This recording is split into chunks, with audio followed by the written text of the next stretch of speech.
She stands in the doorway with her hands still on the frame, and she is doing arithmetic, not the kind with numbers. The light has gone the particular gray gold it gets in the last minutes before the lamps are lit, and she is working out whether the walk to the corner, 4 minutes 5 if the wind is against her, will still count when she arrives as the walk of a woman who may be trusted. She has made this calculation 100 times and will make it 100 more. And it will never once be about her safety. It will be about her name. Why should that be?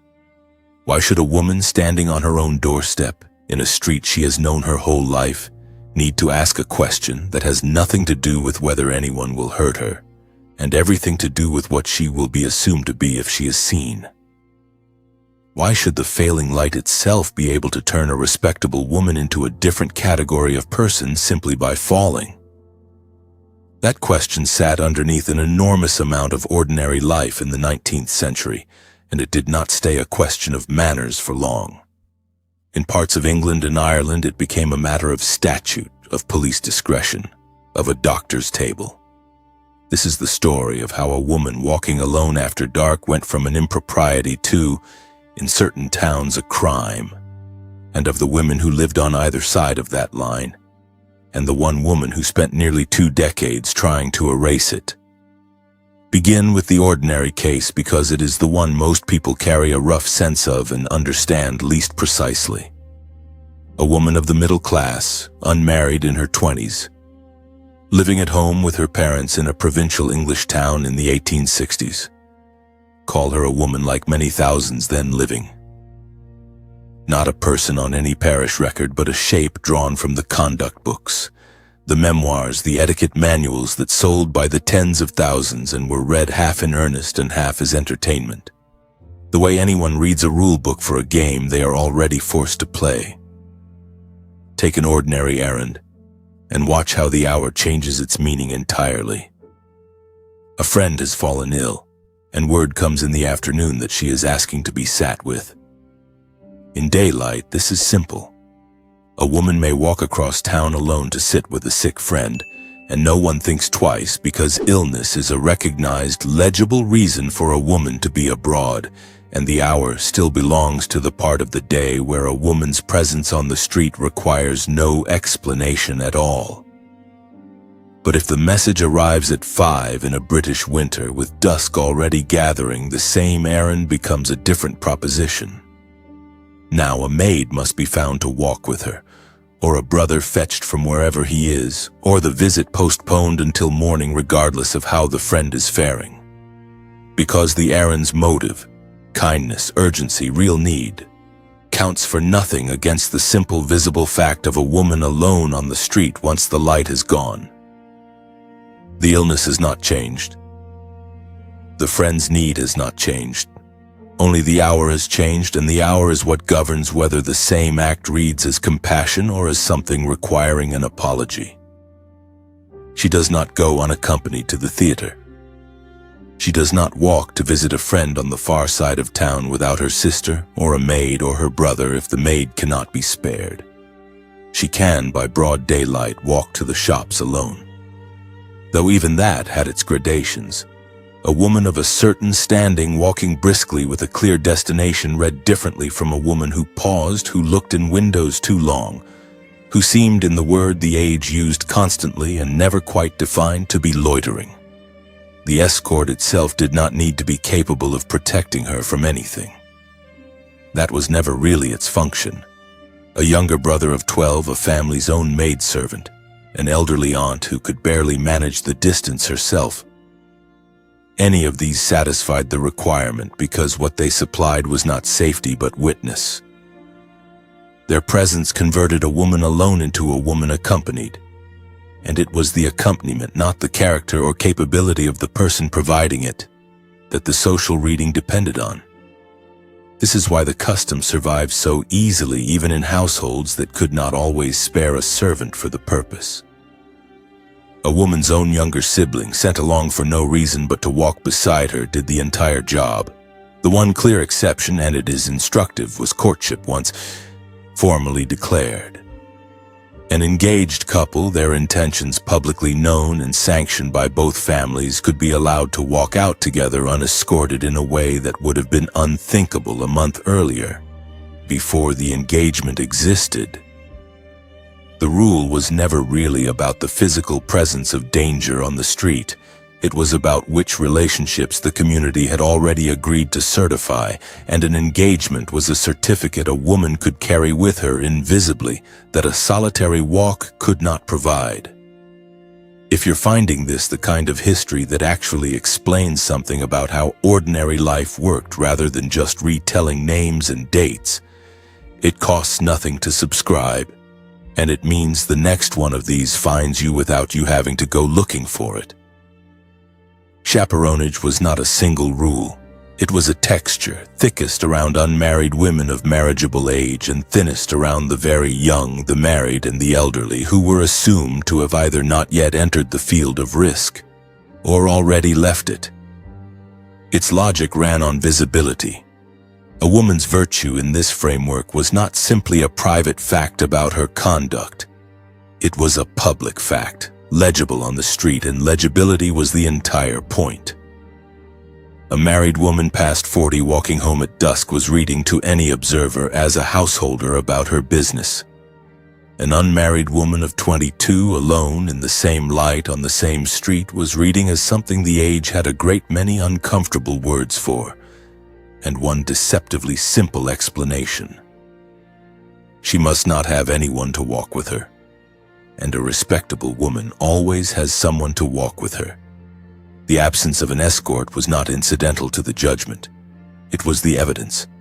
The stakes behind this were not abstract. A woman's marriageability in a period when marriage was for most women the only reliable route to a stable adult life rested substantially on a reputation that could be damaged by appearance alone, with no wrongdoing required.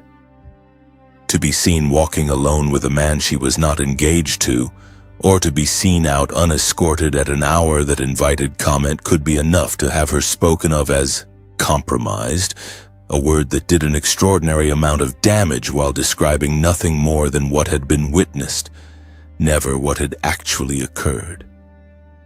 A family's whole social strategy for a daughter, built over years, could be set back by a single evening's careless walk observed by the wrong neighbor. Conduct manuals of the period spend page after page not on morality in the abstract, but on precisely this mechanics of appearance: how to be seen, by whom, at what hour, in what company.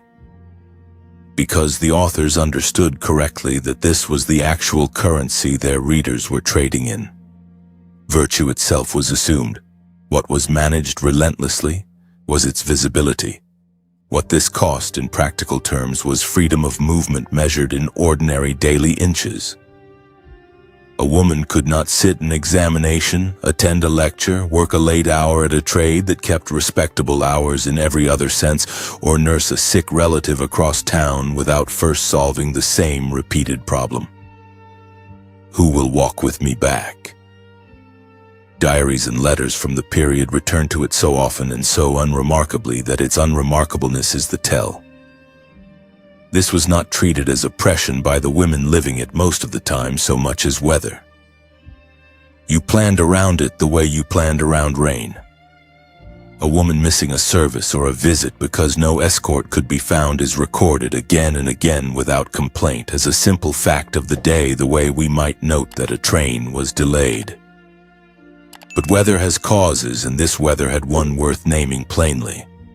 The street after dark was legally and socially construed for a woman on her own, as a space that produced suspicion by default, and the burden of dispelling that suspicion sat entirely on her.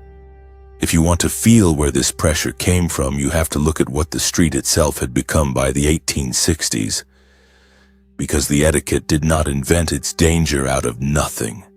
It borrowed the logic of an actual institution that had grown up around exactly the same hour and exactly the same figure. The unaccompanied woman after dark, and had teeth. The Victorian street after nightfall was a new kind of object.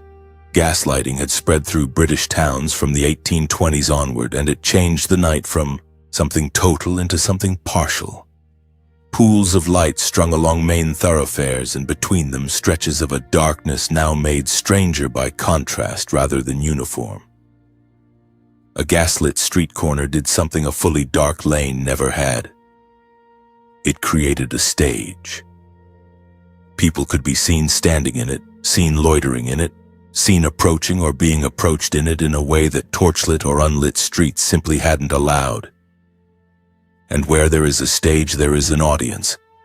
And where there is an audience for a woman standing alone at night in this century, that audience read her according to a script it already had memorized. The lighting itself, though, was never even. Main thoroughfares, the streets a town chose to show off, were lit early and lit well. The courts and alleys behind them, the actual back of house of most Victorian towns, where a great many working people entered and left their own homes, often had no gas at all, or had it years later than the frontage streets that faced the respectable public. This unevenness produced its own geography of risk, one a woman learned block by block rather than reading in any manual. Which corners were safely lit, and which required a choice between a longer route on the bright street or a shorter one through a dark court, a choice a woman of means rarely had to make twice in one evening. And a woman walking home from 12 hours of work might have to make on foot, tired, every night of her working life.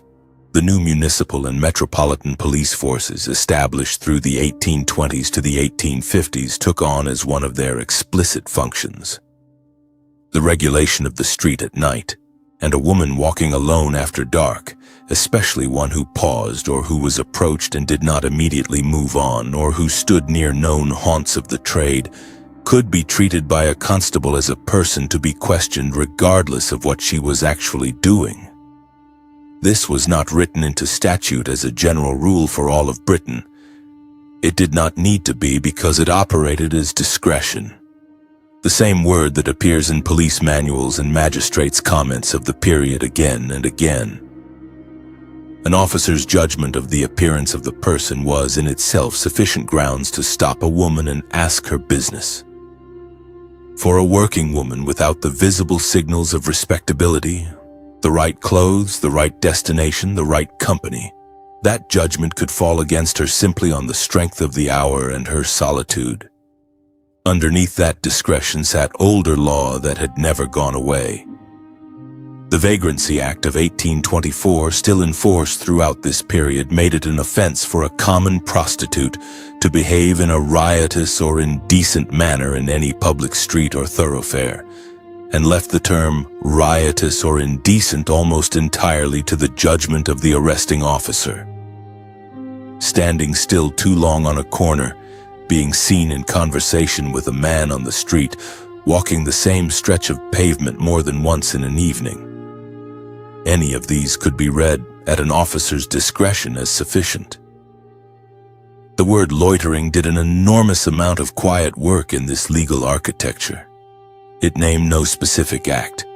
It named a woman's presence, unexplained in a place and at an hour where her presence itself had become the thing requiring explanation. A man could loiter outside a public house all evening waiting for a friend and be at most an object of mild comment. A woman doing the same outside the same building at the same hour had stepped into a category the law had a name and a punishment for.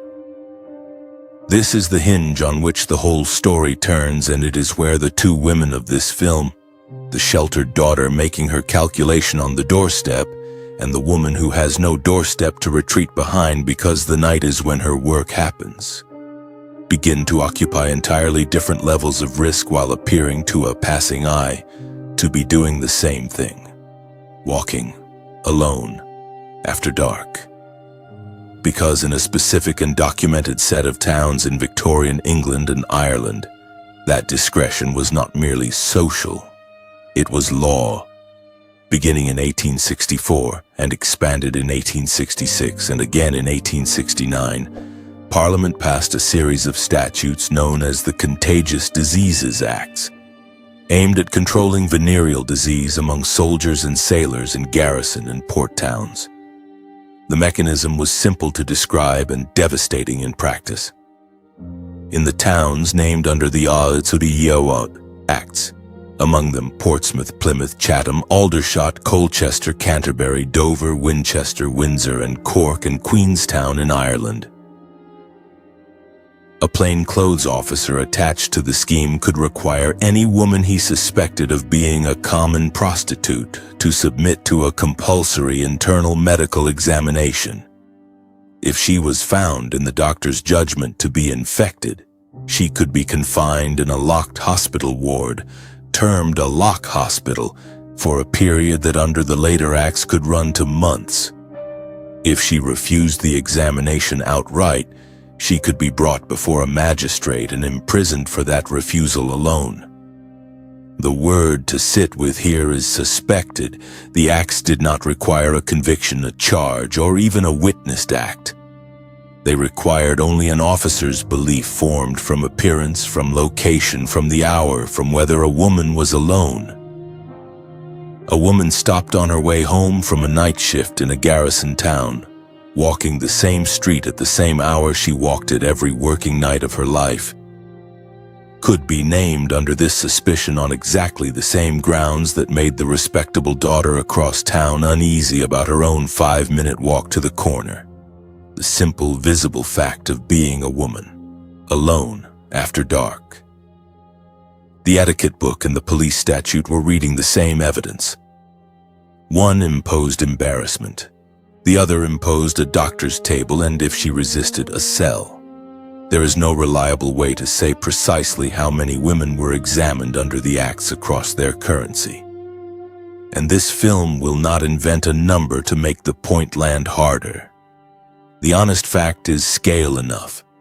The system operated continuously for over 2 decades across a defined list of towns backed by a dedicated force of officers whose entire duty was to identify women to examine.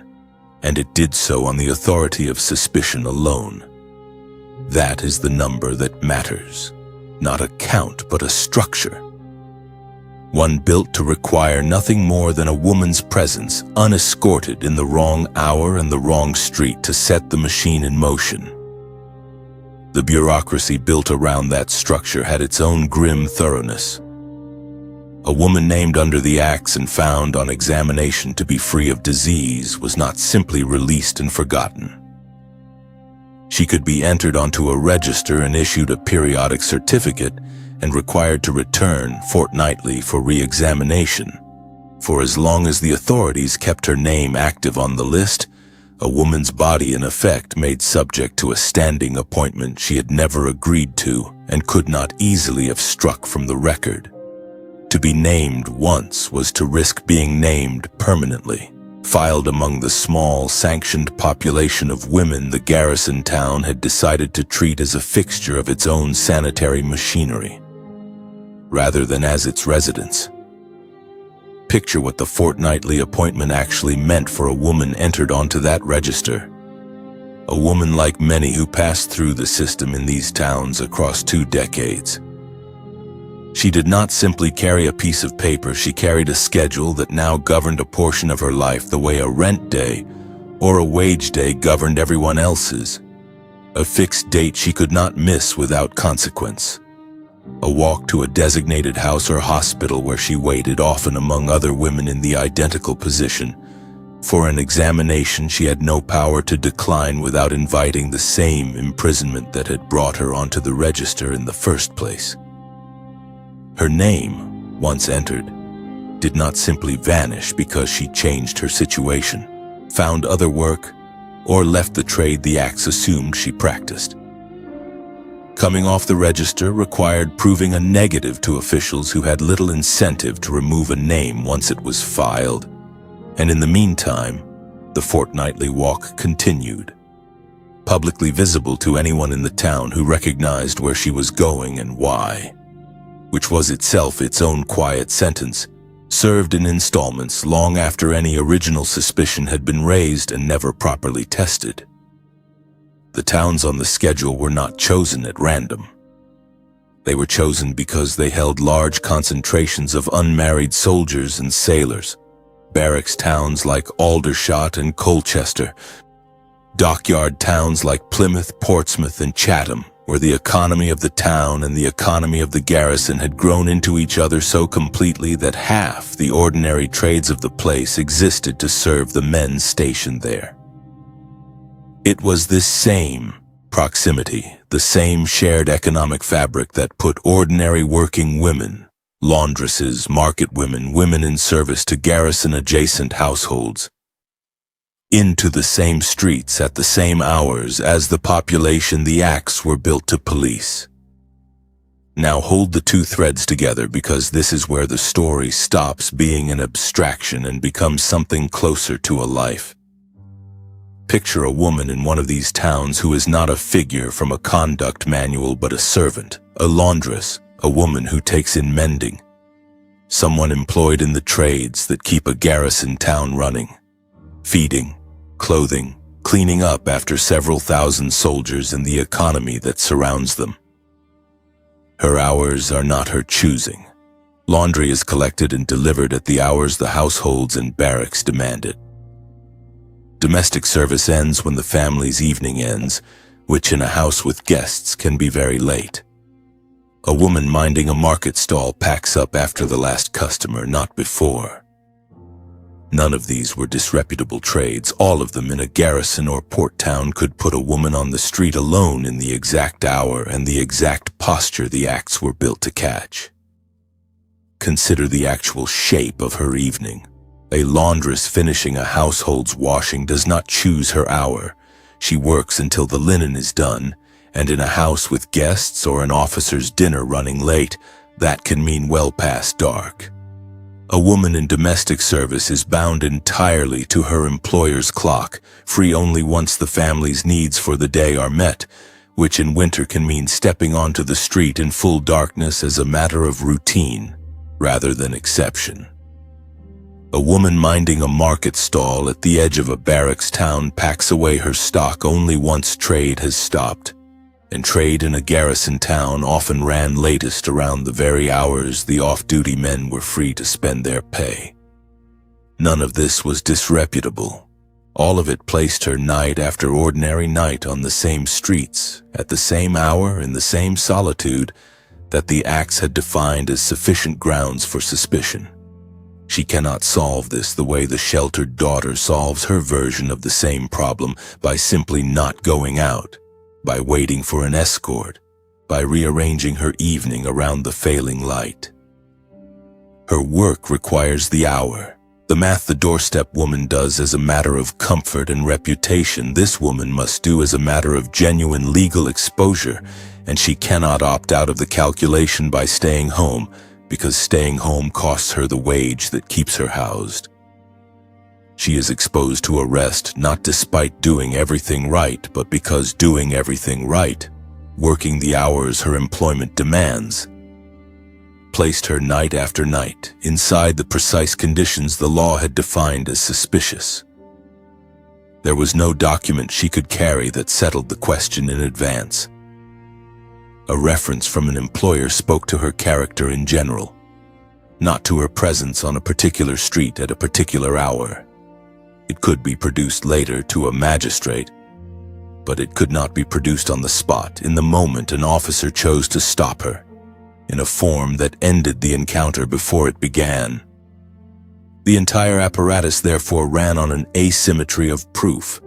Suspicion required nothing more than an officer's judgment to activate, while innocence required a formal process after the fact to establish. A woman could be entirely correct about her own conduct and still lose the exchange, because the exchange was never really evaluating her conduct at all. It was evaluating whether she matched a pattern the officer had been trained and empowered to look for. A woman alone at that hour in that place, and against that pattern her actual innocence was simply not the kind of fact the encounter had been built to weigh. Contemporary accounts collected by the movement that eventually rose against the acts recorded, women stopped on their way home from entirely respectable employment, unable to produce on the spot any proof of a virtue that was not the kind of thing one carries papers for. A woman's word that she was coming from her work was not, under the Act's operation, sufficient to end the encounter. The examining surgeon's judgment was what counted, and a woman who refused the examination on the grounds that she had done nothing to be suspected of could be and was imprisoned for that refusal, which is its own quiet horror. Refusal read not as innocence asserting itself, but as guilt hardening into obstruction. This is the systemic quiet at the center of the whole story. Nothing about it required a villain in any given encounter.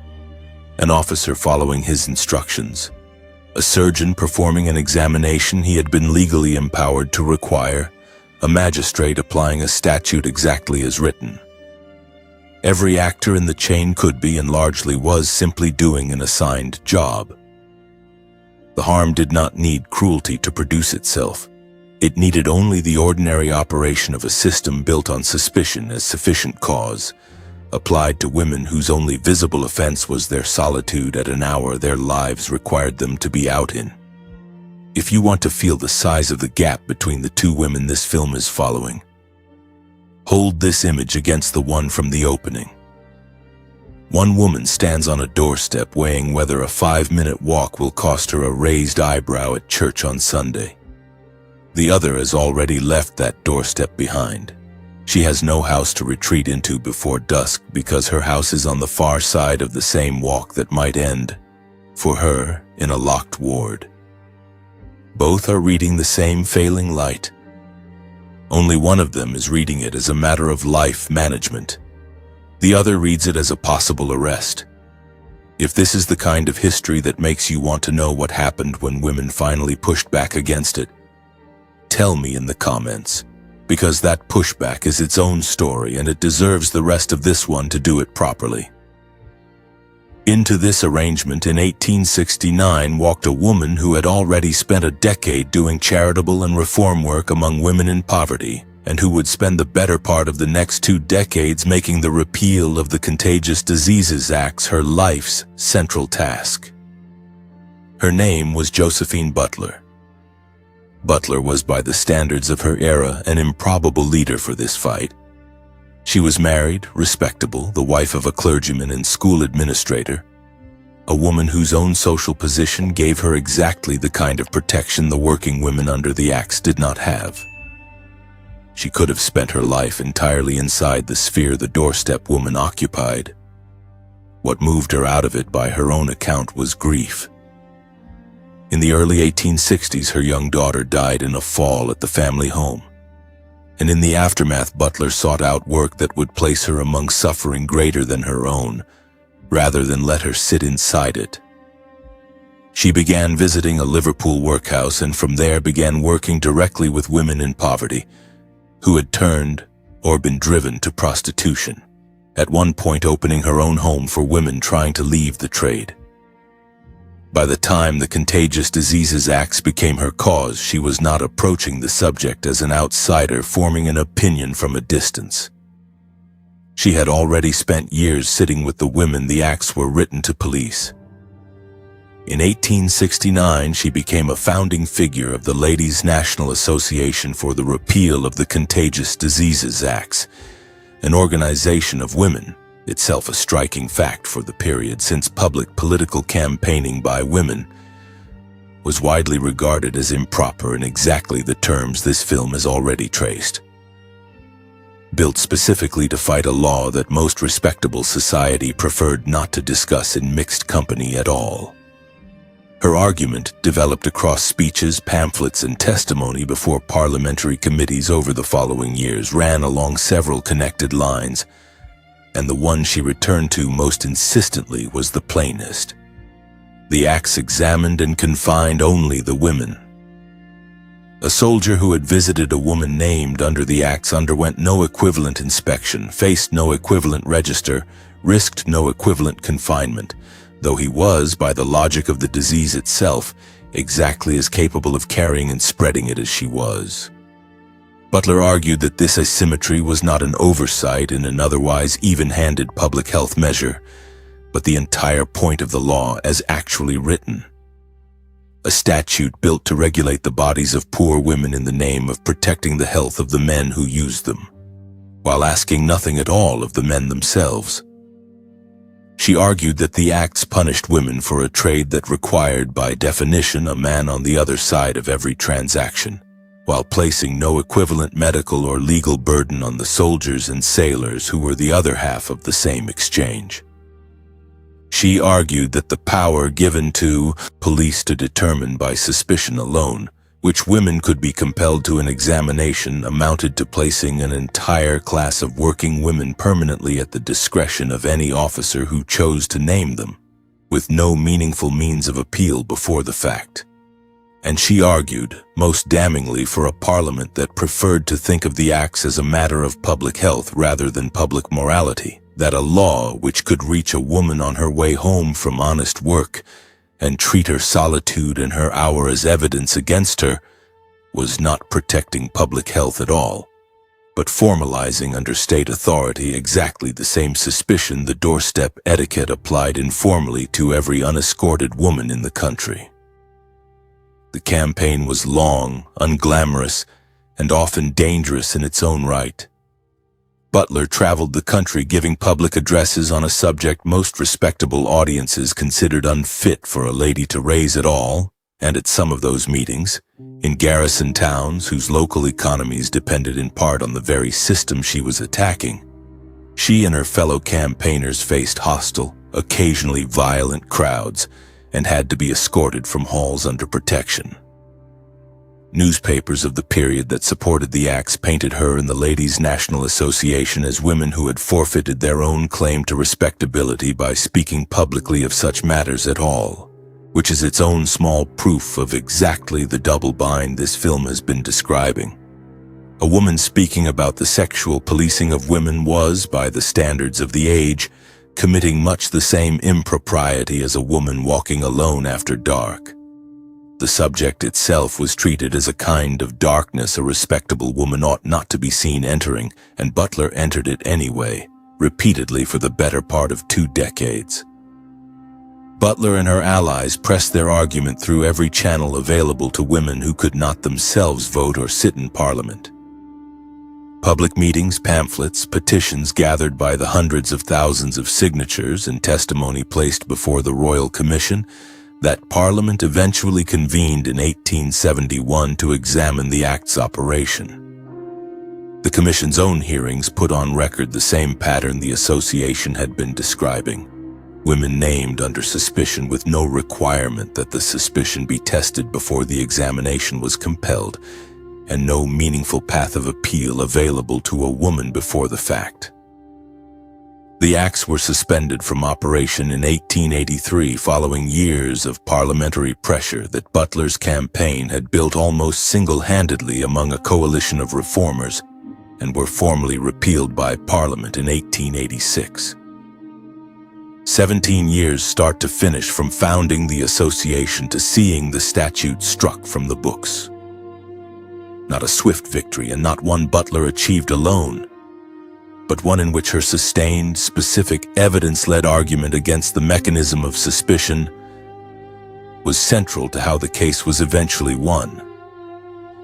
It is worth pausing on what repeal actually undid because it is narrower than it might sound. Repeal ended the compulsory examinations, the lock hospitals, the formal legal power of a plainclothes officer to name a woman for suspicion alone in the scheduled towns. It did not end the underlying association the whole system had been built on top of: the reflexive reading of an unescorted woman after dark as a woman whose respectability was, by definition, in question. That association had been alive in the etiquette books before the Acts existed, and it did not need the Acts to survive their repeal. What changed was the legal machinery that could act on the suspicion. What lingered in force well beyond 1886 was the suspicion itself. It resurfaced, in fact, in almost the same shape, within a single generation.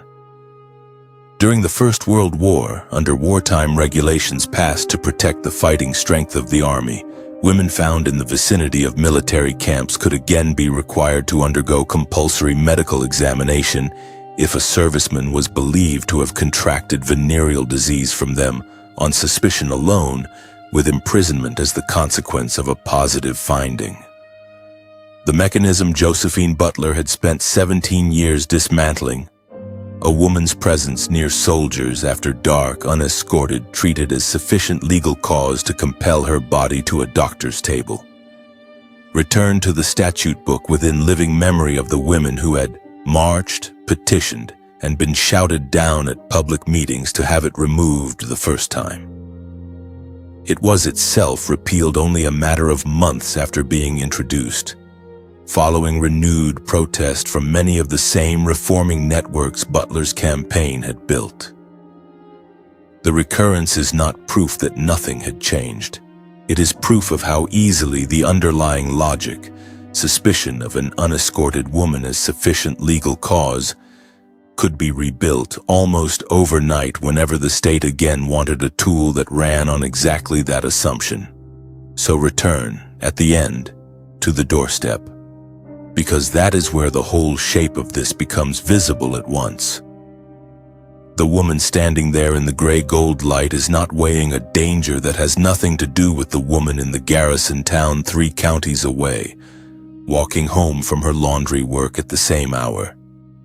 They are reading the identical fact: a woman, alone, after dark, through the identical cultural logic and arriving at wildly different costs. One risks a raised eyebrow. The other, for 2 decades of British history, risked a locked door and a doctor's table on the strength of nothing more than being seen. The etiquette survived the statute. The manuals stopped needing to mention the acts long before women stopped needing to calculate the walk home. What the doorstep woman was doing in her small private arithmetic was operating the softer end of the same instrument that, in Portsmouth and Plymouth and Cork, had a harder end entirely. A truncheon, a magistrate, a ward with a lock on the door. Neither end of that instrument was really measuring danger to the woman at all. Both were measuring and enforcing a story about what an unescorted woman after dark was assumed to be. It is tempting, looking back from this distance, to treat the drawing room and the garrison street as 2 separate worlds that happen to share a coincidence of timing. One a matter of manners, the other a matter of law, connected only by the accident of both concerning women and darkness. But they were never separate systems that resembled each other. They were the same system expressed at 2 different pressures applied to women the century had already sorted by class into those whose reputations were worth protecting through embarrassment and those whose bodies were, when it judged it necessary, worth compelling through statute. The doorstep woman's small discomfort and the laundress's compulsory examination were not different in kind. They were the same suspicion, metered out according to how much the age believed each woman's respectability was worth defending, and how much force it therefore permitted itself to use in enforcing the question. The distance between the drawing room and the garrison street was never as far as either side liked to imagine. It was the same hour, the same solitude, and the same old, quiet, unspoken question asked of every woman who ever stood in a doorway working out whether it was still safe in every sense the word could carry to walk home alone.